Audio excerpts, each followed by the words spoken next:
अस्सलाम वालेकुम, मैं हूँ शाहजेब खानजादा। एक तनाज़ा जिसको ख़त्म करने के लिए अब तक ये फैसला नहीं हो पा रहा कि उसे ख़त्म करने की जिम्मेदारी किसकी है। हुकूमत हो या अपोजिशन, दोनों का मौक़िफ़ यही है कि आला अदालत इस मामले की छानबीन करे।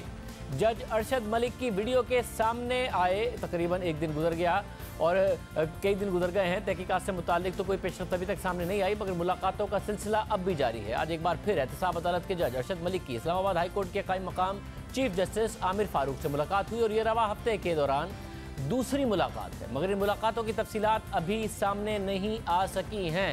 मुलाकातों से यह अंदाज़ा लगाया जा रहा है कि बहुत जल्द कोई अहम पेशरफ्त सामने आ सकती है, मगर अब तक ये वाज़ेह नहीं है कि क्या इस्लामाबाद हाई कोर्ट के जज अरशद मलिक के ख़िलाफ़ ज़ाब्ता अखलाक की खिलाफ वर्जी पर कार्रवाई होगी या सुप्रीम कोर्ट इस मामले की तहकीकात खुद करेगी, क्योंकि हुकूमत और अपोजिशन दोनों ने इस मामले का सारा बोझ अदलिया पर डाल दिया है। वज़ीर क़ानून फ़रूख़ नसीम ने आज फिर यह बात दोहराई कि हुकूमत खुद से इस मामले में मुदाखलत नहीं करेगी।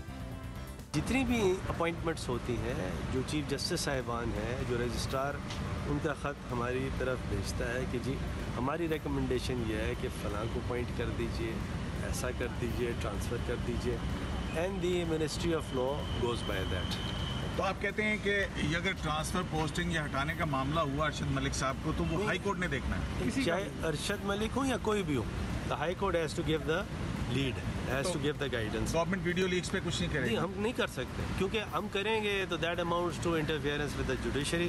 We will not interfere with the judiciary is independent. तो आप कहते हैं कि आज खुद नोटिस लें चीफ जस्टिस? नहीं, मैं ये नहीं कह रहा। वज़ीर क़ानून कह रहे हैं कि हाई कोर्ट इन मामलात में हिदायत देती है, जिसके बाद हुकूमत इक़दाम करती है। हुकूमत खुद अदालती मामलात में मुदाखलत नहीं करेगी।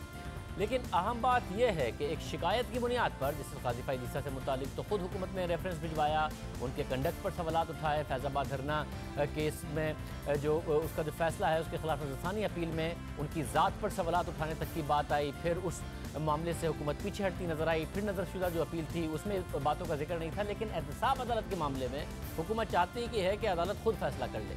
और अब ये बहस जारी है कि कौन सी अदालत जज अरशद मलिक की वीडियो से मुतालिक कार्रवाई करेगी और जिम्मेदारी किसकी बनती है। मुलाकातें हो रही हैं, मगर इस हवाले से तफसीलात सामने नहीं आ रही हैं। बात करेंगे सुप्रीम कोर्ट को कवर करने वाले नुमाइंदा खुसूसी अब्दुल क़य्यूम सिद्दीकी से। क़य्यूम सिद्दीकी साहब, बहुत शुक्रिया। कल भी आपसे इस हवाले से बात हुई थी, आज भी अवाम के सामने मामलात रखिएगा। जज अरशद मलिक साहब की इस्लामाबाद के कायम मकाम चीफ जस्टिस से फिर मुलाकात होना, फाइनली कोई तस्वीर बनती नजर आई है कि ये मामला किस तरफ जा रहा है, इशू रिजॉल्व होने जा रहा है, क्योंकि सियासी भी बन गया है, रोज़ाना इसी हवाले से सवालात पैदा हो रहे हैं। जी शाहजेब, वाक़तन ये इशू जो है वो बहुत तेज़ी से अब बहुत बड़े पैमाने पर जा रहा है। दिलचस्प बात यह है कि आज हमारी बहुत अहम ज़राए से कुछ बात हुई है और उसकी तफसीलात मैं आपके साथ शेयर इस तरह से करूँगा कि जब पहली वीडियो लीक आई तो फिर उसके बाद जज अरशद मलिक और जस्टिस आमिर फारूक जो हैं कायम मकाम chief justice Islamabad high court, उनकी उस पहली वीडियो लीक्स के हवाले से बातचीत हुई और उस गुफ्तगू के अंदर और उन सवाल जवाब के सेशन के अंदर जो जज अरशद मलिक हैं उस जो उनकी नासिर भट्ट से जो उनके घर पे होने वाली मुलाकात है उसमें क्या गुफ्तगू हुई, वो तमाम मामला जो थे वो पहली मुलाकात के अंदर अरशद मलिक जो हैं उन्होंने डिस्क्लोज किए जज आमिर फारूक के पास, जिसके बाद जस्टिस आमिर फारूक जो हैं हमारे ज़राए का ये दावा है कि वो ये तमाम इंफॉर्मेशन ले करके जस्टिस आसिफ सईद खोसा से मुलाकात की, उनकी चीफ जस्टिस ऑफ पाकिस्तान से मुलाकात हुई और ये मुलाकात और उसमें होने वाली तमाम शवाहिद जो हैं वो अदालत चीफ जस्टिस के सामने रखे गए। आज फिर एक मरतबा अचानक जो उनको तलब किया गया है जज अरशद मलिक को, उसका फॉलोअप ये है कि एक नई जो तस्वीर है वो सामने आई है सोशल मीडिया के ऊपर और मुख्तलिफ हवालों से, तो उस पर क्योंकि ये हमारे ज़राए का ये कहना है कि ये दुबई में होने वाली मुलाकात है और हमारे ज़राए का ये भी कहना है कि जज अरशद मलिक से इस बारे में पूछा गया कि ये क्या है वाक़या और ये आप फिर क्यों एक और मुलाकात जो की तस्वीर है इसकी क्या कहानी है।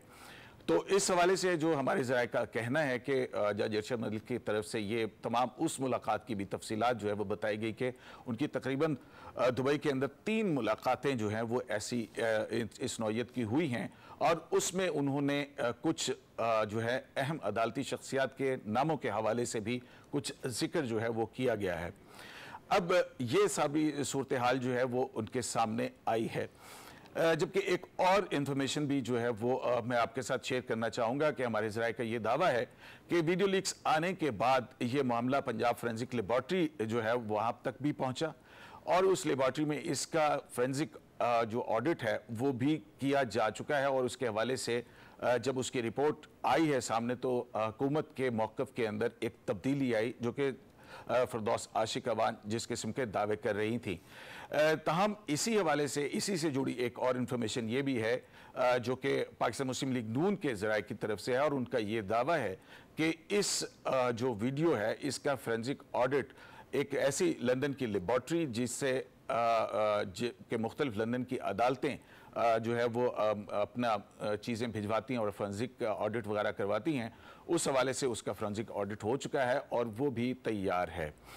उसकी रिपोर्ट भी जो है वो चंद दिन के अंदर मिलेगी। पर ये कहा जा सकता है कि मुमकिन तौर पर अब इस हवाले से जो भी कार्रवाई या एक्शन होगा या नोटिस लिया जाएगा वो इस्लामाबाद हाई कोर्ट ही की तरफ से होगा। जी हाँ, कुछ इस तरह से ये भी इतलात हैं गो के इन इतलात की तस्दीक नहीं हो सकी है। मैं एक बतबा फिर कहूँ कि एक ऐसी इतलात भी है कि इसके बाद एक वीडियो कॉन्फ्रेंस जो है अदलिया के दो बड़ों के दरमियान में हुई है जो स्काइप कॉल के हवाले से, क्योंकि कुछ ज़राए का ये दावा है लेकिन इस दावे की तस्दीक नहीं हो सकी है। ताहम ये बात भी शेयर हुई है और वो ये हुई है कि जो नून लीग है वो इस हवाले से शायद किसी अप्रोचमेंट की तरफ है कि वो नाम जो कि उस वीडियो में जज अरशद मलिक ने डिस्क्लोज किए थे उन नामों को शायद आगे नहीं लाया जा रहा है और उसकी शायद वजह ये है कि वो अदलिया के इदारे के ऊपर जो है वो जो अवाम का एतमाद है उसको मुतज़लज़ल ना करने के हवाले से उन नामों को फ़िलहाल डिस्क्लोज नहीं किया। बहुत शुक्रिया अब्दुल क़य्यूम सिद्दीकी इस हवाले से तफसीलात दे रहे थे। बड़ी अहम इंफॉर्मेशन उनकी तरफ से शेयर की गई है। इस पूरे मामले में बहुत से कानूनी सवाल भी उठ रहे हैं और आज इस वीडियो से मुताल्लिक एक आईनी दरख्वास्त भी सुप्रीम कोर्ट में जमा करवाई गई है। इस हवाले से बात करेंगे सुप्रीम कोर्ट के सीनियर वकील सलमान अकरम राजा हमारे साथ मौजूद हैं।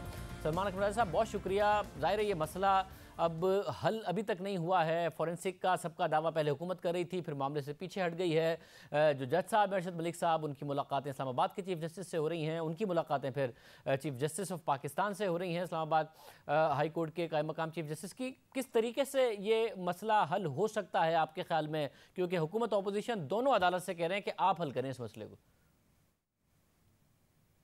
देखिए, इसमें मेरा ख्याल है तीन मुमकिना सूरतें हैं।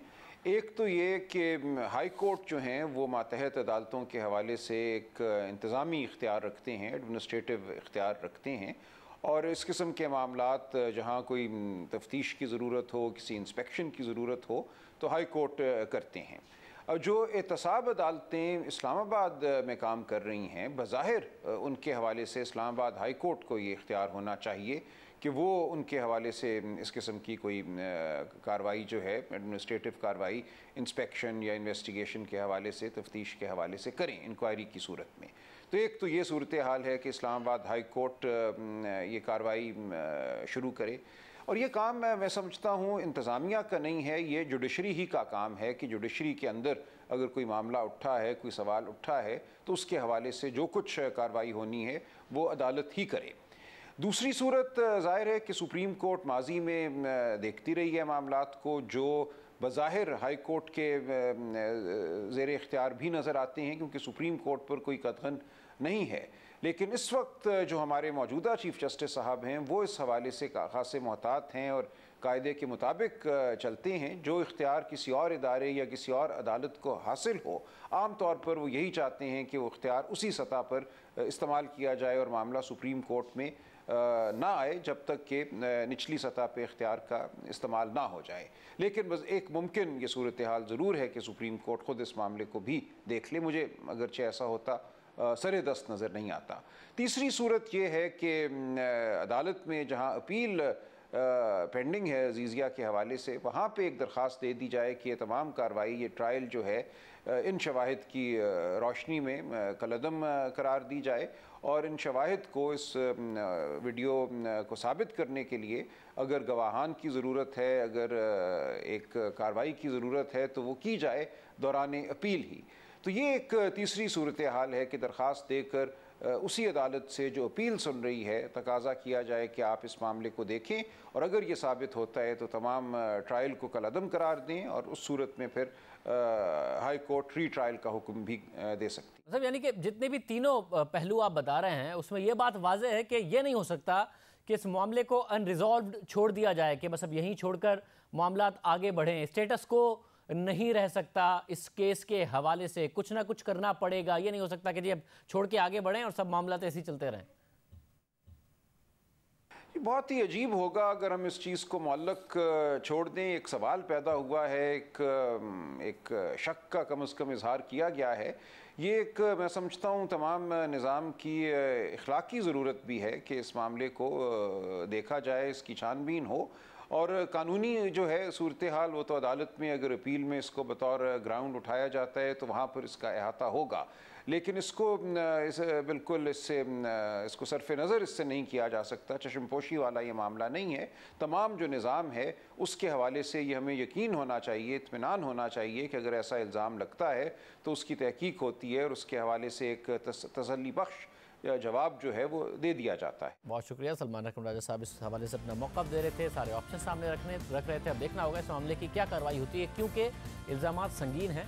एहतसाब अदालत के जज अरशद मलिक की वीडियो की इंक्वायरी के लिए एक वकील की तरफ से आईनी दरख्वास्त सुप्रीम कोर्ट में भी दायर कर दी गई है। दरख्वास्त में कहा गया है कि 6 जुलाई को मरियम नवाज और दीगर ने प्रेस कॉन्फ्रेंस की, जिसमें एहतसाब अदालत के जज अरशद मलिक के हवाले से वीडियो दिखाई गई, जिससे ये तासुर मिलता है कि अदलिया आज़ादी से काम नहीं करती और ब्लैकमेल होती है। दरख्वास्त में कहा गया है कि जज अरशद मलिक ने जवाबी प्रेस रिलीज में मरियम नवाज के लगाए गए इल्ज़ामात की तरदीद की। सारे मामले की इंक्वायरी से अदलिया के वक़ार, इज़्ज़त और आज़ादी पर उठाए गए सवालात का जवाब मिल जाएगा। दरख्वास्त में वफाकी हुकूमत, शहबाज शरीफ, मरियम नवाज, शाहिद हक़ान अब्बासी और आज़ाद ज़फ़रुल हक़ को फरीक बनाया गया है और दरख्वास्त में वीडियो के मरकज़ी किरदार नासिर भट्ट और पेमरा को भी फरीक बनाया गया है। अभी अदालत ने इस दरख्वास्त के हवाले से फ़ैसला करना है, इस पूरे मामले के हवाले से फ़ैसला करना है, क्योंकि हुकूमत अपोजिशन दोनों ने यह मामला अदालत पर ही छोड़ दिया है। प्रोग्राम में आगे बढ़ते हैं। रेलवे में हादसात बढ़ रहे हैं, रिपोर्ट हो रहे हैं, ट्रेनों के एक्सीडेंट में तेज़ी आई है। आज फिर एक और अफसोसनाक वाक़या पेश आया है। लाहौर से कोयटा जाने वाली अकबर बुख्ती एक्सप्रेस रहीम यार खान के करीब रेलवे स्टेशन की हदूद में खड़ी मालगाड़ी से टकरा गई और हादसे के नतीजे में मुसाफिर ट्रेन का इंजन मुकम्मल तौर पर तबाह हो गया, जबकि 6 से 7 डब्बे शदीद मुतासिर हुए और इस हादसे में 21 अफराद जाँ बहक और 89 ज़ख्मी हुए। इस हादसे की वजह से ट्रेनों की आमदोरफ्त भी मुतासिर हुई और इब्तिदाई रिपोर्ट के मुताबिक हादसा सिग्नल सिस्टम की खराबी के बाइस पेश आया और इस हवाले से वज़ीर रेलवे शेख रशीद ने कहा है कि हादसा बज़ाहिर इंसानी गफलत का नतीजा लगता है, गफलत बरतने वालों को मुआफ़ नहीं करेंगे। ये पहला वाक़या नहीं है। गुज़िश्ता माह 20 जून को भी हैदराबाद में मुसाफिर ट्रेन मालगाड़ी से टकरा गई थी। इस हादसे में ड्राइवर समेत 3 अफराद जाँ बहक हो गए थे। अब तक गुज़िश्ता 11 माह में ट्रेनों के छोटे बड़े 70 से ज़ायद हादसात हो चुके हैं और ये गुज़िश्ता 6 बरस में सबसे ज़्यादा है। वज़ीर-ए-आज़म इमरान खान का आज के हादसे पर भी रद्द-ए-अमल सामने आया। इमरान खान ने ट्वीट किया कि ट्रेन हादसा निहायत अफसोसनाक है, लवाहिकीन के गम में बराबर का शरीक हूँ, ज़ख्मियों की जल्द सेहतियाबी के लिए दुआ गो हूँ। वज़ीर-ए-आज़म इमरान खान ने कहा कि वज़ीर साहिब रेलवे इंफ्रास्ट्रक्चर से बढ़ती जाने वाली दहाइयों पर मुहित गफलत का फौरी अजाला करें और सिक्योरिटी स्टैंडर्ड्स यकीनी बनाने के लिए हंगामी इक़दामात उठाएं। अब हादसा हुआ, वज़ीर-ए-आज़म ने नोटिस लिया, साथ ही इस मौके पर भी माजी की हुकूमतों पर सारा इल्ज़ाम डाल दिया। हालांकि शेख रशीद साहब खुद भी माजी में रेलवे वज़ीर रह चुके हैं। हुकूमत मुआशी नाकामियों का इल्ज़ाम भी गुज़िश्ता हुकूमतों पर डालती है। अब इक़्तिदार में आए तकरीबन 12 माह होने वाले हैं, ये इल्ज़ाम भी माजी की हुकूमतों पर लगा दिया। मगर आज के हादसे के बाद अपोजिशन की जमातों ने वज़ीर रेलवे शेख रशीद से इस्तीफ़े का मुतालबा किया। पीपल्स पार्टी के चेयरमैन बिलावल भुट्टो ज़रदारी का बयान सामने आया। उन्होंने कहा कि ट्रेन हादसों पर इस्तीफ़ों की इमरान खान ने बहुत मिसालें दी, अब अपने वज़ीर से भी इस्तीफ़ा लेंगे। खड़ी बोगियों को मिलाकर नई ट्रेनें चलाई जा रही हैं। बिलावल भुट्टो ने कहा कि शेख रशीद और इमरान खान सिर्फ पॉइंट स्कोरिंग कर रहे हैं, मुल्क भर में महकमा रेलवे की तरह मुल्क भर को चलाया जा रहा है और वो मुल्क में को भी महकमा रेलवे की तरह चलाने की मिसालें देते रहे। फिर नून लीग ने भी शेख रशीद से इस्तीफ़े का मुतालबा किया और इस वक्त अपोजिशन वज़ीर रेलवे से मुस्ताफ़ी होने का मुतालबा कर रही है। और वज़ीर-ए-आज़म इमरान खान जब अपोजिशन में थे तो वो भी हर ट्रेन हादसे पर वज़ीर रेलवे से मुस्ताफ़ी होने का मुतालबा करते थे। मिसाल वो फिर मगरबी ममालिक की देते थे, ख़ास तौर से बरतानिया की देते थे और फिर इस्तीफ़ों का मुतालबा करते थे। कोई जिम्मेदार है इसका? एक तो होता है ना हादसा कि जिसमें मसलन ज़लज़ला आ गया, कोई कुछ नहीं कर सकता। ये एक कहीं कोताही हुई है, एक सिग्नल तोड़ के दरवाज़ा खुला, ट्रैफिक जा रहा है और ट्रेन आ गई। मेरे ख्याल में रेलवे के वज़ीर को रिज़ाइन करना चाहिए। कहीं भी दुनिया के अंदर जो आप कहीं कोई रेल का एक्सीडेंट होता है, वज़ीर रिज़ाइन करता है, क्योंकि रिज़ाइन जब तक वो नहीं करता, इंक्वायरी नीचे उसके नीचे इंक्वायरी नहीं सही हो सकती। अब अपोजिशन वज़ीर आज़म को उनके माजी के बयानात याद दिला रही है, मगर वज़ीर आज़म आज के हादसे की जिम्मेदारी भी माजी पर डाल रहे हैं। वज़ीर आज़म इमरान खान शेख रशीद की कारकर्दगी से खुश हैं, न सिर्फ खुश हैं बल्कि वो तारीफ़ें भी करते रहते हैं। हालिया पिछले दिनों भी तकरीब में मुख्तलिफ हादसात के बावजूद भी उन्होंने तारीफ़ की। मैं ये उम्मीद रखता हूँ कि जिस तरह आप जुनूनी तरीके से, एक जज्बा और जुनून से, जिस तरह आप पाकिस्तान की रेलवे को बेहतर करने की कोशिशें कर रहे हैं, मैं समझता हूं कि सारा पाकिस्तान इंशाल्लाह आपको दुआएं देगा। मुझे बड़ी खुशी होती है जब आप बार बार मेरे से नई ट्रेन्स का आगाज करवाते हैं। अब हुकूमत इस बात की दावेदार है, ये समझती है कि नई ट्रेनों का आगाज़ हो रहा है और सूरत हाल पहले से बेहतर हो रही है, मगर क्या ऐसा है? 21 जून को डॉन अखबार में शाया होने वाली खालिद हसनैन की खबर के मुताबिक रेलवे इंतजामिया ने अपनी तरजीहात पर नजरसानी नहीं की है, तो ट्रेनों के हादसात बढ़ने का खदशा है। ये उस वक्त उन्होंने कहा था कि ट्रेनों के हादसात मजीद बढ़ने का खदशा है। रेलवे मुलाजमीन का शिकवा है इस रिपोर्ट के मुताबिक कि वज़ीर रेलवे उनकी सुनते नहीं हैं। वो ज़मीनी हक़ाइक़ को नज़रअंदाज करके नई ट्रेनें चलाने और रेलवे के मुनाफे में इजाफे के बड़े बड़े दावे तो कर रहे हैं, और एक ऐसे वक्त में जब रेलवे बदतरीन इंतजामी और ऑपरेशनल दौर से गुजर रही है। हादसों में इजाफा हो रहा है, मगर वज़ीर रेलवे की सारी तवज्जो ट्रेनों के ऑपरेशन को बढ़ाने पर है। खबर के मुताबिक रेलवे के निज़ाम को बेहतर बनाने, ट्रैक्स को बहाल करने, नए इंजन और डब्बों की खरीदारी, 10,000 से ज़ायद भर्तियों और दीगर मसाइल पर तवज्जो नहीं दी जा रही है। खबर के मुताबिक वज़ीर रेलवे की हिदायत पर गुज़िश्ता 6 माह में 30 नई ट्रेनें शुरू की गई, मगर इन ट्रेनों के इफ्तिताह के मौके पर रेलवे हुक्काम से कहा गया कि वो हंगामी तौर पर पुराने इंजन और डब्बों को ही इस्तेमाल करें, जिसकी वजह से ट्रेन की जो इंजन हैं और डब्बों की किल्लत है और रेलवे का ऑपरेशन मुतासिर हो रहा है, मुसाफिरों को परेशानी का सामना है। इसके अलावा वज़ीर रेलवे ने 10,000 से ज़ायद नई भर्तियों का अमल भी रोका हुआ है। बगैर तैयारी के नई ट्रेनों का आगाज़ किया जा रहा है। जो नई ट्रेनें आ रही हैं उनके लिए इंजन और डब्बों का भी इंतजाम नहीं किया गया, पुराने डब्बों को ही इस्तेमाल किया जा रहा है, जिसकी वजह से किसी भी इमरजेंसी की सूरत में सूरत हाल ख़राब हो सकती है। मगर ये शिकायत है कि वज़ीर रेलवे इस पर तवज्जो नहीं दे रहे। इस हवाले से हम बात करेंगे खुद वज़ीर रेलवे शेख रशीद अहमद साहब हमारे साथ मौजूद हैं। शेख साहब बहुत शुक्रिया। शेख साहब, अपोजिशन एतराज़ उठा रही है, खान साहब को उनके अपने माजी के दावे याद दिला रही है, जिसमें वो हर हादसे के बाद वज़ीर रेलवे से इस्तीफ़े का मुतालबा करते थे, दुनिया भर की मिसालें देते थे, बरतानिया की ख़ासतौर से जहां उन्होंने 18 गर्मियां गुजारी हैं, बार बार मिसालें देते थे। अब आपसे इस्तीफ़े का मुतालबा ये कहकर हो रहा है, आप पर जिम्मेदारी डाली जा रही है। देविद भाई, मैं स्ट्रेट वे आपसे गुजारिश करता हूँ। मेन हादसा यही हुआ है पहला, जिसमें 16 अफराद जाम भाग हुए हैं। एक पिछले महीने हुआ जिसमें 2 ड्राइवर, एक इसका असिस्टेंट जाम भाग हुआ, एक मिल्लत और शालीमार में एक आदमी मारा गया। अगर आप मुझे 1 मिनट का टाइम दें, मैं पाकिस्तान के लोगों को बताना चाहता हूँ कि हमारे जो हैं इस वक्त 136 पैसेंजर ट्रेनें रोज़ाना चल रही हैं और 55 फ्रेट ट्रेनें रोज़ाना चल रही हैं। 1300 हमारे मैंड फाटक हैं जहां आदमी खड़ा है, 1500 बगैर आदमी के खड़ा है। 1500 फाटकों और 1300 आदमियों, जो 1500 अनमैन फाटक हैं, उसमें मोटरसाइकिल वाला जबरदस्ती क्रॉस करता है, देख रहा है ट्रेन आ रही है, फिर भी वो जाता है। अगर आपके सामने मैं तादाद रखूं, 14-15 में 89 एक्सीडेंट हुए, इसमें डिरेल भी शामिल है। मैंने अपने 3 एक्सीडेंट शामिल कर दिए हैं। 15-16 में 76 हैं, 16-17 में 78 हैं, 17-18 में 67 है, मेरे 70 से 74 डिरेलमेंट है। अनमैन बगैर फाटक, बगैर जहां फाटक वाला है उसके जो लोग क्रॉस करते हैं वो 70 बनते हैं टोटल। मेजर ये 3 एक्सीडेंट हैं और कौम को ये समझना चाहिए कि ये चीन और इंडिया के बाद दुनिया का सबसे बड़ा रेलवे ट्रैक है और किसी ने इंफ्रास्ट्रक्चर पे 10 साल काम नहीं किया। ML1 हमने 10 महीने मेहनत की बाद प्लानिंग कमीशन को कल जमा कर दिया।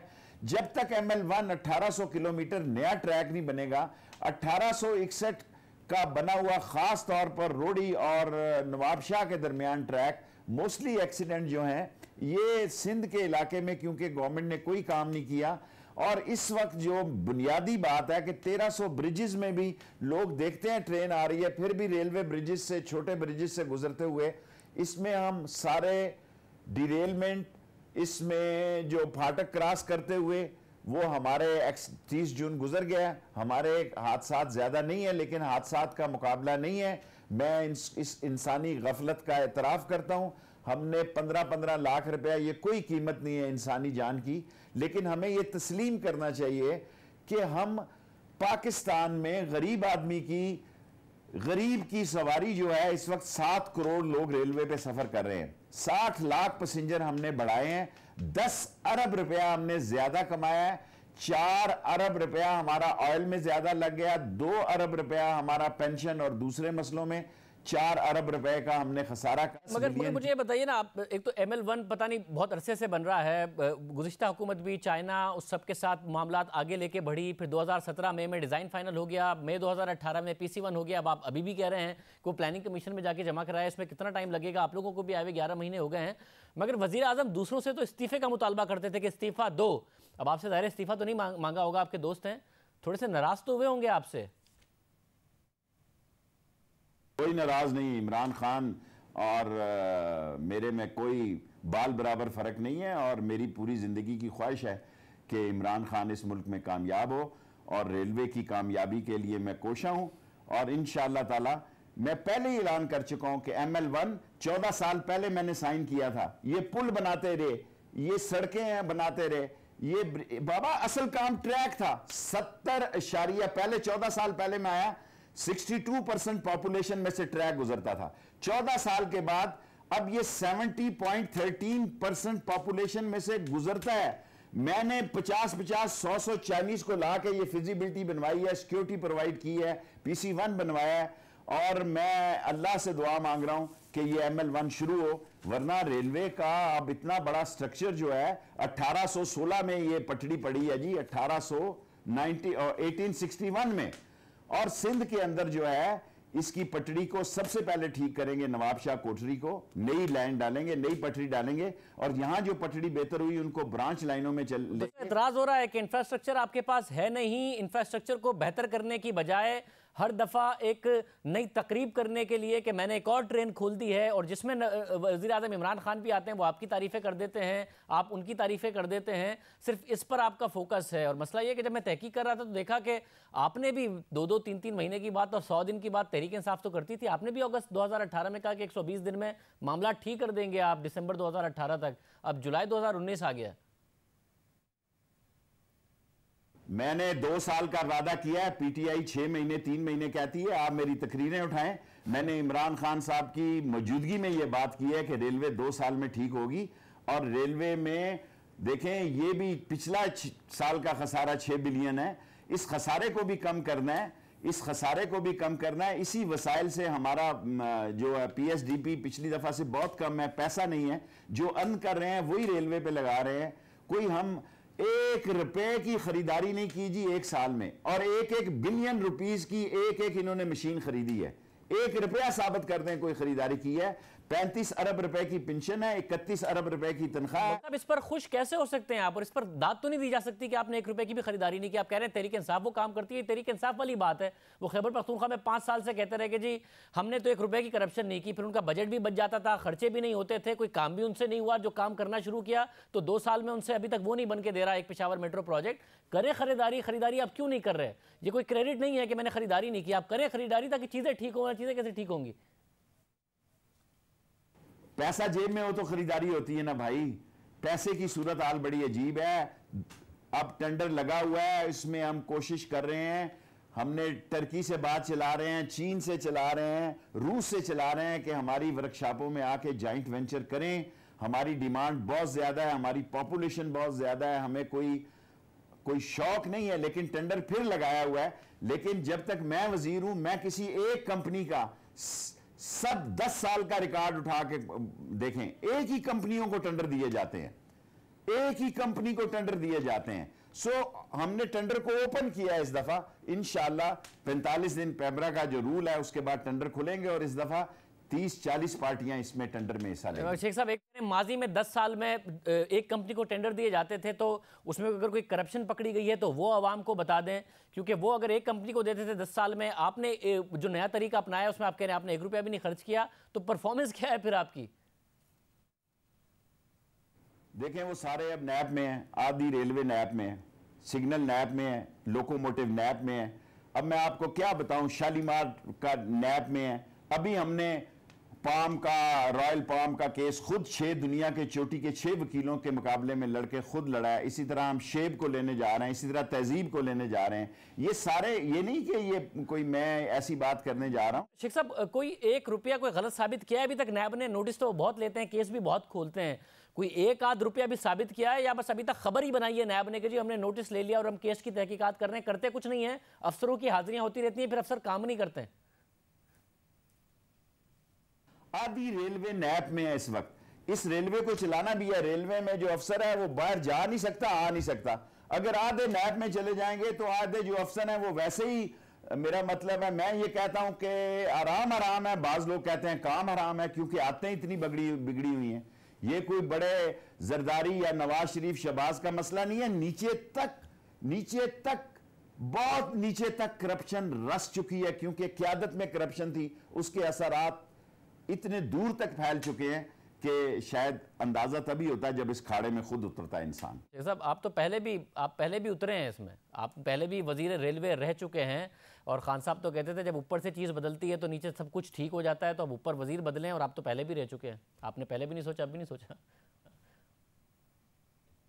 14 साल पहले मैंने इस ML1 पे दस्तखत किए थे, वापस आया हूं तो अब मैंने साइन किए हैं। लोग कहते हैं कैसे साइन हो गए हैं, लाना पड़ा चाइनीज को, डरते हैं लोग पाकिस्तान आने में, उनको सिक्योरिटी दी, उनको रेस्ट हाउसेस दिए, उनको म्यू गार्डन में पूरा उनके ताम क्याम सब का बंदोबस्त किया। फिर फेज 1 जमा हुआ है, 3 फेजेस में कर रहे हैं, ताकि 5 साल के अंदर अंदर ML1 जो है इस कौम की तकदीर बदल जाए। बहुत शुक्रिया, शेख रशीद अहमद साहब हमारे साथ मौजूद थे, और उम्मीद करते हैं कि ऐसा ही हो कि तकदीर बदल जाए। अगर वो मेहनत कर रहे हैं तो उसका सिला भी नज़र आए। फिलहाल एक्सीडेंट्स हो रहे हैं। डॉन अखबार के नुमाइंदे खालिद हसनैन हमारे साथ मौजूद। खालिद, बहुत शुक्रिया, आपकी जो स्टोरी थी वो भी हमने आवाम के सामने रखी, शेख रशीद साहब से भी सवाल किए। असल में इस वक्त क्या इशू है जो रिजॉल्व नहीं होके दे रहा है, जिसकी वजह से हादसा भी ज़्यादा हो रहे हैं, और क्या आप समझते हैं कि आहिस्ता आहिस्ता ये इशूज़ रिजॉल्व होने पर जा रहे हैं जिस तरीके से हुकूमत कर रही है कार्रवाइयाँ?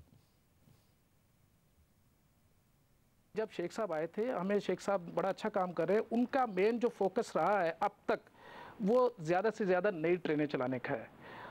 अब आप खुद अंदाज़ा लगाएं, जो आप अगर एक सड़क जो है वो ऑलरेडी ख़राब हो और उस पर आप ट्रैफिक उसको बढ़ाते जाएं, तो आप पहले सड़क को ठीक करेंगे या वहाँ पे ट्रेनों की तादाद बढ़ाएंगे या ट्रैफिक की तादाद को बढ़ाएंगे। तो इसी तरह रेलवे में भी ऐसा ही हो रहा है। जो आपका ट्रैक है 1872 किलोमीटर का, जो कराची से पेशावर तक है, जिसको अब वो ML1 में रिप्लेस करेंगे, जो CPAC के अंडर जिसको उन्होंने प्रोजेक्ट को कंप्लीट कर रहे हैं, अभी तक वो पुराना ट्रैक है और वो जगह जगह से ख़राब है। ज़्यादातर जो हादसा है वो लाहौर और ये सक्खर के दरमियान और सक्खर से कराची के दरमियान हो रहे हैं। इसी तरह आपकी जो लाहौर से पिंडी ट्रैक है वो भी तकरीबन ख़राब है। आपके जो सारी ब्रांच लाइंस हैं वो सारी ख़राब हैं। इसके बावजूद आप इनको तो ये चाहिए था कि जो इनके पास एग्जिस्टिंग ट्रेन्स थी, एग्जिस्टिंग स्टफ था, उसको पहले ठीक करते, उनकी ऑक्यूपेंसी को बेहतर करते, उनके मामलों को ठीक करते।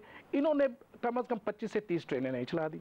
उससे आपके मसाइल में इजाफा हुआ है। आपके पुराने ट्रैक पे रेल ट्रैफिक कंजेशन पैदा हो गया है, और इसके साथ साथ आपके 25 से 30 हज़ार लोग पहले ही शार्ट हैं, वो आपके पास है नहीं है। फैजल्टी सारा काम हो रहा है, ट्रेनें पे ट्रेनें चलती जा रही हैं। और उसका सबसे बड़ा नुकसान एक और हुआ है कि आपने जो नई ट्रेनें चलाई हैं, आपके पास जो पहले से फालतू जो एडिशनल इजाफी जो कोचेस पड़ी हुई थी, जो उस सूरत में इस्तेमाल होती हैं जब कोई एमरजेंसी हो जाए और ट्रेन को टाइम पे चलाया जा सके, वो इस्तेमाल की गई। उनको रिफर्बिश किया गया, रिफर्बिश करके नई ट्रेनें चला दी। इसके बावजूद इसके बाद आप में इतने सीवियर इस वक्त क्राइसिस हैं कि मैं आपको नहीं बता सकता, और ये बिल्कुल फैक्ट है। और रेलवे के जितने भी सीनियर ऑफिशियल्स हैं वो इस वक्त ज़बरदस्त वो यही कह रहे हैं कि ये ट्रेनें नहीं चलनी चाहिए थी। उन्होंने शेख साहब को मशवरा दिया। शेख साहब ने अपनी प्रेस कॉन्फ्रेंसेज में भी कई दफ़ा कहा कि तमाम रेलवे ऑफिसर्स मेरी इस बात से मुखालफत करते हैं कि नई ट्रेनें ना चलाई जाए, लेकिन मैं ये ट्रेनें चलाऊँगा। उससे वो ये क्लेम करते हैं कि मैंने 4-4.5 अरब रुपए जो है उसके रेवेन्यू में इजाफा किया है। लेकिन इसके साथ साथ देखें कि इस रेवेन्यू के इजाफे के साथ साथ आपका जो ट्रैक सिस्टम के एक्सीडेंट्स हो रहे हैं, डेली डिरेलमेंट्स हो रही हैं, कोई हफ्ता ऐसा नहीं है कि उसमें 2 2-3 ड्रेलमेंट्स ना होती हों। कोई दिन ऐसा नहीं है कि कोई बुरी खबर ना। आज इस एक्सीडेंट के अलावा मैंने एक ये जो आपका लाहौर रावलपिंडी सेक्शन है, इस पर एक ड्रेलमेंट भी हुई है एक गुड्स ट्रेन की, एक ऑयल ट्रेन की। तो आप इस चीज़ से अंदाज़ा लगाएं कि ये कितने सीरियस है। मगर शेख रशीद साहब, बतौर मिनिस्टर रेलवे अगर मेहनत कर रहे हैं और मसला फिर ML1 का है, जब वो अगर हो जाता है मसला रिजॉल्व, है उसमें टाइम तो लगेगा, तो फिर जो इंफ्रास्ट्रक्चर के मसाइल हैं वो हल नहीं हो जाएंगे और फिर आगे जाके चीज़ें ठीक नहीं हो जाएंगी? नहीं देखिए, ML1 तो जब आएगा ना, वो तो अभी उसका इन्होंने सारा उसकी डॉक्यूमेंटेशन मुकम्मल की है, उधर से पैसे आएंगे फिर वो बनेगा। लेकिन यहाँ पे इनको ये चाहिए था, मेरे ख्याल के मुताबिक, हो सकता है शेख साहब सही कह रहे हो, लेकिन मेरे ख्याल के मुताबिक इनको फोकस करना ये चाहिए था कि जहाँ पे आपके जो बड़ी बुरी जिनकी कंडीशन है, ट्रैक के मुख्तलिफ स्ट्रेचेज हैं जहाँ पे ज़्यादा हालत ख़राब है, तो उनको ये ठीक करते हैं ताकि ये ड्रेलमेंट्स एक्सीडेंट्स रुकें। के आज का ये जो एक्सीडेंट, ये कोई उसकी ट्रैक की वजह से नहीं हुआ, रिपोर्टेडली यही हुआ है कि वहाँ पे सिग्नलिंग सिस्टम का कोई फॉल्ट है, और ये मेरी इतलात के मुताबिक ये डिफेक्टिव सिग्नल सिस्टम की वजह से हुआ है। और ये जो सिग्नल सिस्टम था ये गुज़श्ता 2-3 दिन से उस स्पेसिफिक स्ट्रेच में ख़राब था। बहुत शुक्रिया। खालिद हसनैन हमारे साथ मौजूद थे, उसकी गुफ्तगू भी आपने सुनी। प्रोग्राम में एक ब्रेक शामिल करते हैं। एक और अहम इशू है, वो भी हल होकर नहीं दे रहा है। कम से कम अब तक कुछ तो सामने आना चाहिए था, लेकिन कुछ सामने नहीं आया। बात करेंगे। मुस्लिम लीग नून पंजाब के सदर राना सनाउल्लाह की गिरफ्तारी को 11 दिन हो गए हैं। उनका 14 रोज़ा जुडिशल रिमांड खत्म होने में भी अभी 5 दिन बाकी हैं, लेकिन anti narcotics force Rana Sanaullah के खिलाफ अब तक शवाहिद सामने नहीं लाई है और ना ही मंशियात के साथ कोई तस्वीर या वीडियो मीडिया या उनके अहले खाना को दिखाई है। जब हम आपको ये बता चुके हैं कि एंटी नारकोटिक्स फोर्स का ये मामूल है कि वो कामयाब कार्रवाई के बाद मुल्जिमान की मंशियात के साथ तस्वीर शेयर करती है, मीडिया को रिलीज करती है, लेकिन राना सनाउल्लाह के मामले में ANF तमाम सबूतों की मौजूदगी का दावा तो कर रही है, लेकिन सामने नहीं ला रही है। साथ ही राना सनाउल्लाह की अहलिया ने अक़वाम मुत्तहिदा से रुजू कर लिया है और अक़वाम मुत्तहिदा के ड्रग एंड क्राइम ऑफिस को लिखे गए ख़त में यही मौक़िफ़ अख्तियार किया है कि ANF ने जाए वक़ुआ की कोई वीडियो या तस्वीर सामने ना लाकर क़वानीन की खिलाफवर्जी की है। अहम बात यह है कि राना सनाउल्लाह की अहलिया के ख़त पर नून लीग की नायब सदर मरियम नवाज़ ने रद्द-ए-अमल देते हुए ट्वीट किया कि मैं भी ऐसा करने का इरादा रखती हूँ, यानी अक़वाम मुत्तहिदा को लिखने का इरादा रखती हूँ। राना सनाउल्लाह के खिलाफ मंशियात स्मगलिंग का केस ANF के लिए अब टेस्ट बन गया है। इस मामले पर बात करेंगे। राना सनाउल्लाह की अहलिया नबीला सना हमारे साथ मौजूद है। नबीला सना साहिबा, बहुत साहब, काफ़ी टाइम हो गया, 10 दिन से ज़्यादा हो गए हैं, मगर आपकी जमात के मुख्तलिफ लोग हैं जो मुख्तलिफ केसेस भुगत रहे हैं, मगर अक़वाम मुत्तहिदा को लिखना, क्या वजह बनी इसकी कि आप अक़वाम मुत्तहिदा को लिख रही हैं? अभी तो पाकिस्तान की अदालतों में केस चलना है, कि आपको एतमाद नहीं है? भाई, मैंने तो पहले चीफ जस्टिस को नोटिस भी दिया था कि आप ये नोटिस लें, इसलिए कि राना साहब की कुछ तो तबीयत ठीक नहीं थी, उनको मेडिसिन वगैरह दे रहे थे, इसलिए वहाँ पे डॉक्टर बंदेशा आता था रात के टाइम, तो राना साहब ने उसको बोला था कि मुझे उन्होंने डॉक्टर ने कहा कि आपको वीकनेस है, तो उन्होंने कहा कि आपको मेथीकोपाल का इंजेक्शन लगा देते हैं, जो कि उन्होंने वो नहीं लगाया, कुछ और चीज़ का लगाया, और साथ ही उनको नींद की गोलियां देनी शुरू कर दी थी। तो जब मैंने उनकी वो तबीयत देखी, उसके बाद मैं ट्यूसडे को मिल के आई हूँ, तो शुक्र अल्हम्दुलिल्लाह उस दिन तो उनकी तबीयत ठीक थी। लेकिन जो बातें उन्होंने बताई है ना मुझे भाई, अब तो मुझे इन अदालतों पे इत्मीनान तो है, लेकिन वो इत्मीनान या वो नहीं मैं कर सकती कि मुझे राना साहब की ज़िंदगी ज़्यादा अजीज़ है। मैंने अपने तौर पे मोटरवे पुलिस वालों से, मैंने सबसे वहाँ से जाके पूछा भी कि इस तरह किसी की लड़ाई हुई थी, किसी से मनशियात निकली हैं, कोई बंदा पकड़ा गया, किसी को कुछ नहीं पता था। फिर मैंने उनको कहा कि आप ये मुझे वीडियो वगैरह दे दें, ये मुझे क्लिप दे दें यहाँ से कैमरे के, नहीं वो भी हम नहीं दे सकते। फिर उसके सामने PSO का है पेट्रोल पंप, फिर मैं वहाँ पे गई, मैंने उनसे बात की, मैंने कहा भाई आप कोई चीज़ तो आपकी रिकॉर्डिंग होगी ना, तो आप हमें उस दिन की रिकॉर्डिंग दिखा दें 1 जुलाई की। तो उन्होंने पहले तो मेरी बात करते रहे, फिर वो चुप कर गए। उन्होंने कहा बहन हमारे कैमरे ख़राब हैं। तो भाई अब मुझे बताएं और मेरे पास क्या रास्ता रह गया था उधर एप्लीकेशन ना भेजने की। मुझे इन अदारों पे तो कोई यकीन नहीं है। मगर यही और राना सनाउल्लाह साहब ने बात बताई, तो क्या उन्होंने ऐसी बात बताई जिसकी वजह से आपका यकीन कम हो गया है, भरोसा कम हो गया? क्या ऐसी बातें बताई राना सनाउल्लाह साहब ने? उन्होंने भाई मुझे यही कहा कि वो जब हम लोग रावी टूल के पास पहुंचे हैं ना, एक रास्ता ठोकर की तरफ जाता है और एक बाबू साबू की तरफ जाता है। कहते अभी हम लोग पीछे ही थे तो एकदम से 15-16 डाले आके उन्होंने रोके हैं गाड़ी के। कहते मैं सोया हुआ था, मुझे नहीं पता, गनमैन ने और ड्राइवर को मुझे ऐसे लगा कि जैसे वो कोई बात कर रहे हैं या लड़ रहे हैं। तो कहते उन्होंने उन दोनों को पकड़ के पीछे ले गए हैं। तो कहते अगर मेरे पास 2-3 मिनट भी होते तो मैंने मीडिया को वहाँ पे बुला लेना था सबको। एकदम से कहते उन्होंने दरवाजे खोले और 4 बंदे अंदर बैठ गए हैं। तो उन्होंने कोई बात नहीं की उनके साथ। तो वो कहते हैं कि जब मुझे ये नैब के ऑफिस के पास से लेके गुजरे हैं ना, तो तब मैंने उनसे पूछा है कि अभी नैब तो गुजर गया, मुझे किधर लेके जा रहे हो? तो तब उन्होंने बताया कि ANF के ऑफिस में हम लेके जा रहे हैं आपको। तो राना साहब ने कहा, उनको ऐसे ही कहा कि तुम लोग वो अदारे को बदनाम ना करो और उस अदारे का मुंह काला ना करो, ये हरकत मत करना जो तुम्हारे गले पड़ जाए। तो उन्होंने फिर कोई बात नहीं की। कहते फिर वो मुझे लेके वहाँ पे फिर उन्होंने जाके ऑफिस में बिठा दिया उनको। फिर कहते कि आधे घंटे बाद वो मुझे नीचे लेके आए हैं जिधर हवालात थी उनकी। तो कहते वहाँ पे 2 बैग पड़े हुए थे, एक ब्लू कलर का और एक रेड कलर का। तो एक में चर्च थी, एक में आइस थी।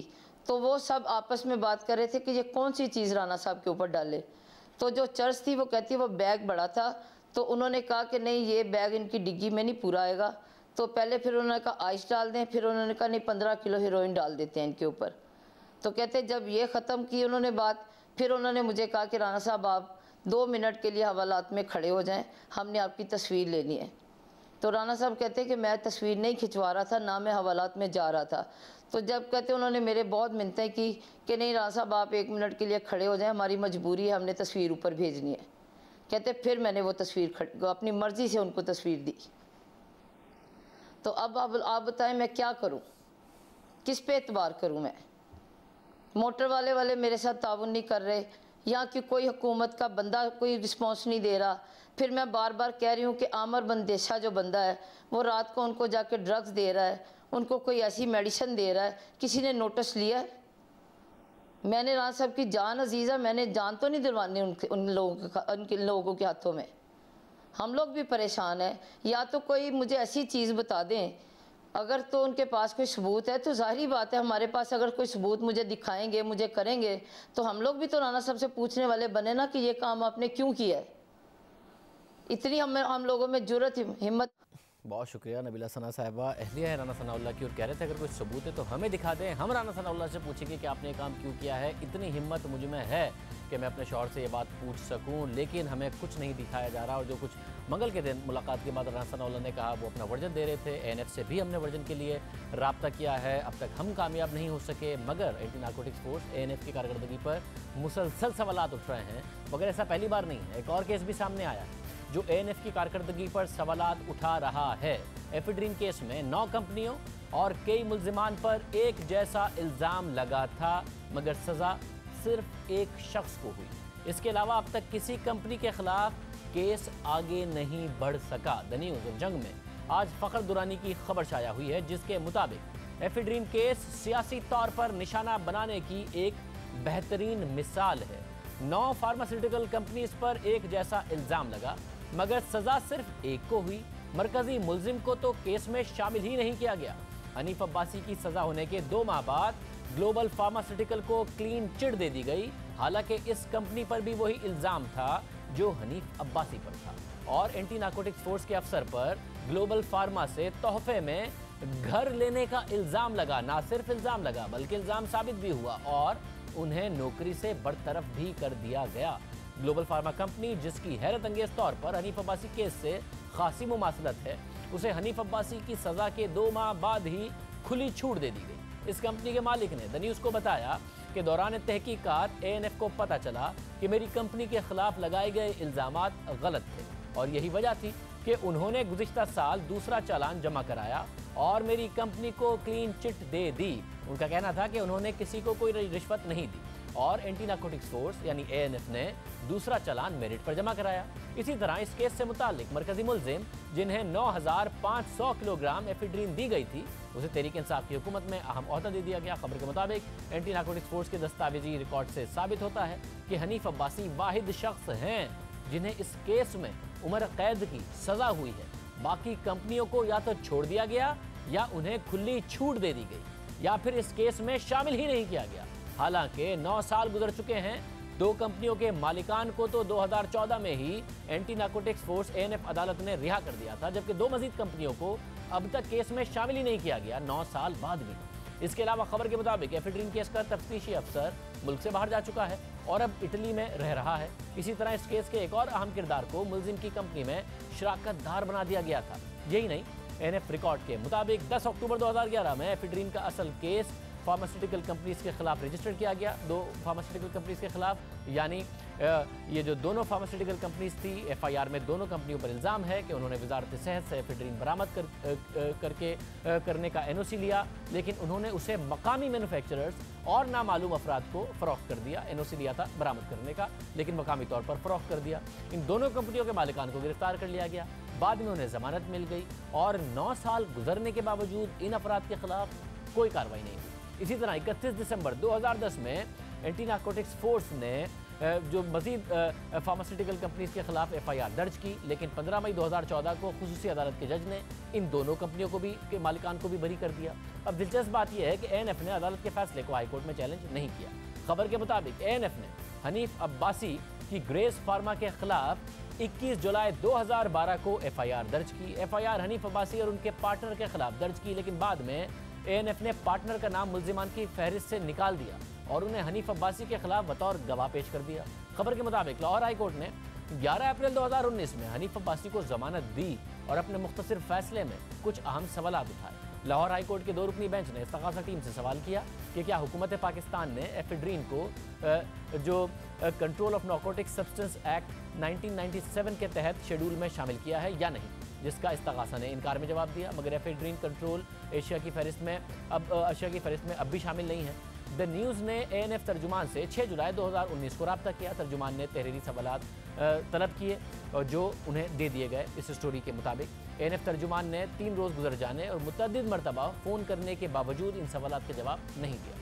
एक जैसा इल्ज़ाम, मगर 9 कंपनियों के खिलाफ कोई कार्रवाई नहीं हुई या फिर ANF उनके खिलाफ केस साबित नहीं कर सका और सिर्फ एक ही शख्स को सज़ा हुई और वो शख्स है हनीफ अब्बासी, नून लीग के हनीफ अब्बासी। इस पर बात करेंगे फ़खर दुरानी से, जिन्होंने इस पूरे केस की तहकीकात की और ANF से भी मौक़िफ़ के लिए रब्ता किया, मगर उन्हें जवाब नहीं मिला। क्या अब मिला है?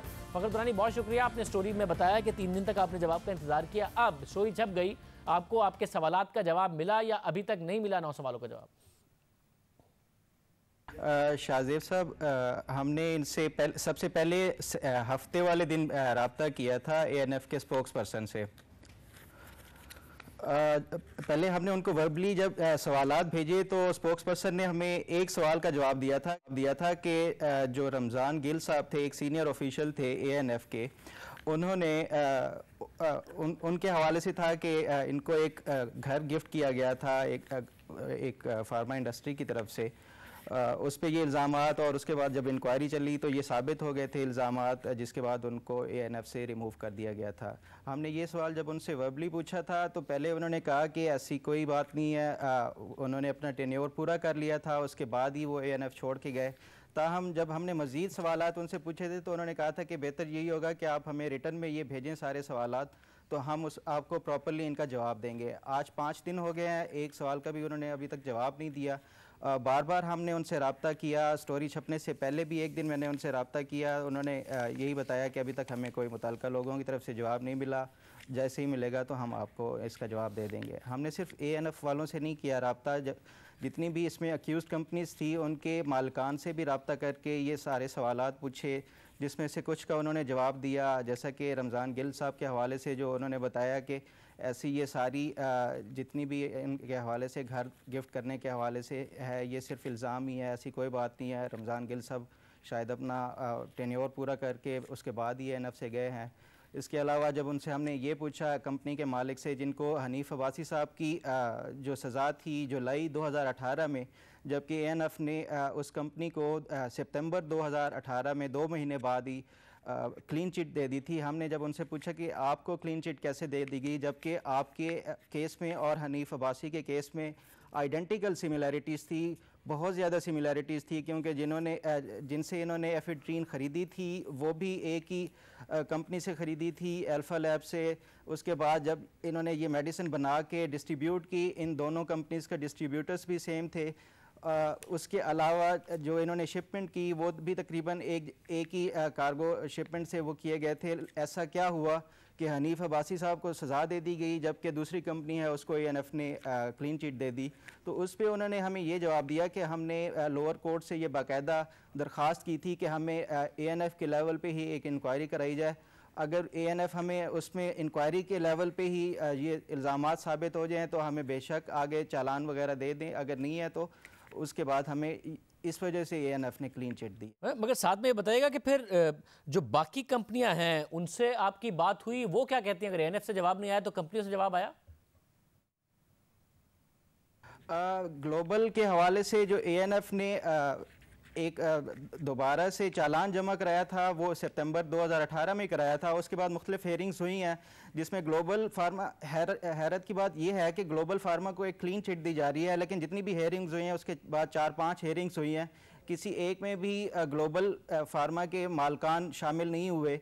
मैं उस केस की सारी स्टडी की है, तो उसमें हर जगह पे, हर हेयरिंग पे मालकान की तरफ से ये एक उज़र पेश किया जाता था कि उनकी रिश्तेदार बीमार हैं, वो उनको अटेंड करने के लिए उधर हैं और ये हेयरिंग पे नहीं आ सकते। जो लास्ट हेयरिंग हुई है इसकी मार्च 2019 में हुई है, उसके बाद अभी तक हेयरिंग नहीं हुई। लेकिन ये एक बड़ी अचंभे की बात थी मेरे लिए भी कि अगर आपको एक क्लीन चिट मिल रही है, उसके बावजूद अवॉइड कर रहे हैं जो ग्लोबल के मालकान हैं वो इस अदालत में जाने के लिए और उसको आगे फर्दर जो भी केस की प्रोसीडिंग है उसको अटेंड करने के लिए। इसके अलावा से मेन इसमें अक्यूज़ कंपनी थी वो डेनिस फार्मा थी और उनके मालिक हैं चौधरी अंसर फारूक साहब। उनके ये वही शख्स हैं जिनके खिलाफ साबका चीफ जस्टिस इफ्तिखार चौधरी ने सुबह मोटो लिया था कि उनको 9500 किलोग्राम एफेड्रीन दी गई थी। 9 साल हो गए हैं उस केस को, अभी तक उनको उन पर फर्द जुर्म आयद नहीं की गई। और उसके अलावा अभी रिसेंटली ये हुआ है कि वज़ीर आज़म इमरान खान की हुकूमत ने इनको steering committee for hepatitis control के लिए एक मेंबर के तौर पे वो किया है, जबकि इसके साथ साथ ही वो चौधरी सरवर साहब जो गवर्नर पंजाब हैं, उनकी फाउंडेशन के सरवर फाउंडेशन के कंट्री हेड हैं पाकिस्तान में। जब हमने उनसे बात की कि अभी तक आपकी इंडाइटमेंट क्यों नहीं की गई इस केस में, तो उन्होंने ये बताया कि हमने बारहा ये किया, कोर्ट में भी पेश हुए, हम अपना केस को भी एक्टिवली परसू कर रहे हैं। ये तो ANF के ऊपर मुनहसर है कि वो कब हमें इसके हवाले से वो करते हैं। जबकि मैंने फिर उनसे पूछा कि हनीफ अब्बासी साहब का केस और आपके केस में बहुत ज़्यादा ज़मीन आसमान का फ़र्क था, आपके केस में एफेड्रीन की मिकदार बहुत ज़्यादा है, तो उनको इतनी जल्दी कैसे सज़ा मिल गई? तो वो ये कह रहे थे कि हमने हनीफ अब्बासी साहब से भी ये डिस्कस किया था कि आप बहुत जल्दी कर रहे हैं, इस केस को आप तेज़ी से फॉलो कर रहे हैं। तो हनीफ अब्बासी साहब ने ये कहा था कि मैंने इलेक्शन लड़ना है और उससे पहले ही मैं इस केस से फ़ारिग होना चाहता हूँ। हमने उनको बारहा समझाया था। अच्छा, इसके अलावा एक और चीज़ जो मैं बताना चाह रहा था कि हनीफ अब्बासी साहब के केस में 2 मेन अक्यूज़ थे, एक हनीफ अब्बासी साहब थे और एक इनके को पार्टनर थे जो 50% के पार्टनर थे। जिस टाइम ये ANF का कोटा लिया गया, जिस टाइम ये केस दर्ज हुआ, उस टाइम भी वो को अक्यूज़ के तौर पे थे जाहिद बख्तावरी साहब। लेकिन उसके बाद ANF ने उनको को अक्यूज़ की लिस्ट से निकाल के उनको प्रोसिक्यूशन के विटनेस के तौर पे शामिल किया और उनसे हनीफ अब्बासी के ख़िलाफ़ गवाही ली गई। जब हमने उनसे जाहिद बख्तावरी साहब से ये सवालात पूछने की कोशिश की तो पहले तो वो राज़ी हो गए कि मैं आपसे बात कर लेता हूँ, लेकिन जैसे ही हमने ये पर्टिनेंट क्वेश्चन पूछे कि आप क्या उस टाइम जिस टाइम ये ANF का कोटा हासिल किया गया था उस टाइम कंपनी के 50% के पार्टनर थे, और क्या आपके जो इनिशियल चालान जमा किया गया था अदालत में उसमें आप को अक्यूज़ के तौर पर थे या प्रोसिक्यूशन के विटनेस के तौर पर आपको बाद में शामिल किया गया? तो उसके फ़ौरन बाद ये सवाल सुनने के बाद उन्होंने हमसे रब्ता ख़त्म कर लिया और बारहा हमने उनसे जब ये पूछने की कोशिश की तो जवाब कोई नहीं दिया। शुक्रिया। फ़खर दुरानी हमारे साथ मौजूद थे, तफसीलात बता रहे हैं, हैरत अंगेज़ ये हक़ाइक़ हैं जो कि सामने आ रहे हैं। प्रोग्राम में आगे बढ़ते हैं। एक नया मुहाज़ खुल गया है और इस मुहाज़ में सिर्फ हुकूमत का ही नहीं अपोजिशन का भी इम्तिहान है। एक तरफ नंबर गेम में हुकूमत के अरकान की तादाद अपोजिशन के मुकाबले में कम है, मगर फिर भी हुकूमत पुरएतमाद है और वज़ीर आज़म इमरान खान ने चेयरमैन सेनेट के साथ मिलकर उन्हें भी वही बात कह दी है जो कुछ टाइम पहले उन्होंने अवाम से कही थी। उन्होंने चेयरमैन सेनेट से कहा है कि आपको घबराना नहीं है। अपोजिशन को भी यकीन है कि वो मौजूदा चेयरमैन को हटाने और अपना चेयरमैन सेनेट लाने में कामयाब हो जाएंगे। अपोजिशन की रहबर कमेटी ने आज मुशावरत के बाद चेयरमैन सेनेट के लिए हासिल बिजंजो के नाम पर इत्तफाक कर लिया है। हुकूमती जमातें ये कह रही थी कि अगर चेयरमैन सेनेट सादिक संजरानी को हटाया गया तो बलूचिस्तान का एहसास महरूमी बढ़ेगा, इसलिए अब नाम बिजंजो साहब का आया है, मगर वो अपोजिशन जमातें बलूचिस्तान से ही अपना उम्मीदवार लेकर आ गई हैं। दूसरी हुकूमत भी पूरी उम्मीद है कि अपोजिशन की तहरीक नाकाम हो। चेयरमैन सेनेट सादिक संजरानी ने वज़ीर आज़म इमरान खान से मुलाकात की है और जियो न्यूज़ के ज़राए के मुताबिक वज़ीर आज़म इमरान खान ने चेयरमैन सेनेट सादिक संजरानी को डट जाने का मशवरा दिया है और कहा है कि आप हाउस को शानदार अंदाज में चला रहे हैं, आपको घबराने की ज़रूरत नहीं है। तहरीक अदम एतमाद को हम सब मिलकर नाकाम बनाएंगे। मुफाद परस्त लोग जमहूरियत को तबाह करने पर तुले हुए हैं। साथ ही वज़ीर आज़म इमरान खान को आदम सवाती और शिबली फराज ने नंबर गेम पर भी ब्रीफिंग दी। शिबली फराज ने गुज़िश्ता रोज़ मीडिया से बात करते हुए दावा किया था कि अपोजिशन की तहरीक नाकाम होगी क्योंकि अपोजिशन में तकसीम है और बहुत से अरकान इसके खिलाफ वोट देंगे। तहरीक इंसाफ ही के सेनेटर फैसल जावेद ने दावा किया कि नून लीग के 12 से 13 सेनेटर सादिक संजरानी के खिलाफ वोट देंगे। हुकूमत भी पुरुमीद है इस लिहाज से कि उनके पास नंबर गेम बेहतर है। सूरत हाल ये है कि चेयरमैन सेनेट सादिक संजरानी के खिलाफ अदम एतमाद की करारदाद की मंजूरी के लिए अपोजिशन को 53 वोट चाहिए और सेनेट में अपोजिशन के पास 67 और हुकूमती इत्तेहाद के पास महज 36 वोट हैं। फिर भी हुकूमत इस वक्त कॉन्फिडेंट है, मगर वोटिंग खुफिया रायदही से होगी, इसलिए कुछ भी हो सकता है। अपोजिशन का ये सबसे बड़ा इम्तिहान होगा। अगर अपोजिशन इसमें नाकाम हो गई तो ये उनकी बहुत बड़ी नाकाम होगी। हुकूमत के खिलाफ तो बड़े बड़े दावे, बड़ी बड़ी स्ट्राइक्स की कॉल की बातें वो कर रहे हैं यौम सियाह की, मगर यहाँ नाकामी हो गई तो सब धरा का धरा रह जाएगा जो इतने बड़े बड़े उनके दावे हैं। प्रोग्राम के आखिर में जिक्र हो जाए कि एक शख्स किसी पर तेज़ाब फेंके, उसका चेहरा जला दे, जिस्मानी और जहनी अजियत दे तो क्या ऐसा शख्स किसी हमदर्दी, किसी नरमी या रियायत का मुस्तहिक हो सकता है? सुप्रीम कोर्ट ने आज इस हवाले से अहम फैसला दिया और चीफ जस्टिस के अहम रिमार्क्स भी सामने आए। खातून पर तेज़ाब फेंकने पर सज़ा के खिलाफ मुलजिम की अपील पर समाअत के दौरान मुलजिम के वकील ने अदालत से कहा कि मुतासरा खातून ने मुलजिम को माफ़ कर दिया है, जिस पर चीफ जस्टिस ने रिमार्क्स दिए कि हो सकता है कि मुतासरा खातून को धमकाकर बयान देने पर सुप्रीम कोर्ट भेजा गया हो। मुतासरा खातून बेशक माफ़ कर दे, कानून तेज़ाब गर्दी के मुलजिम को माफ़ नहीं कर सकता। चीफ जस्टिस ने रिमार्क्स दिए कि किसी को तेज़ाब से जलाना कत्ल से भी बड़ा जुर्म है और इससे मुताल्लिक़ कानून इंतहाई सख्त है। तेज़ाब गर्दी रियासत के खिलाफ जुर्म है, इस केस में कोई समझौता नहीं हो सकता। और ये बड़े अहम रिमार्क्स और अहम फैसला चीफ जस्टिस की तरफ से सामने आया। आज के प्रोग्राम में इतना ही, आपसे कल के प्रोग्राम में मुलाकात हो जाती है। अल्लाह।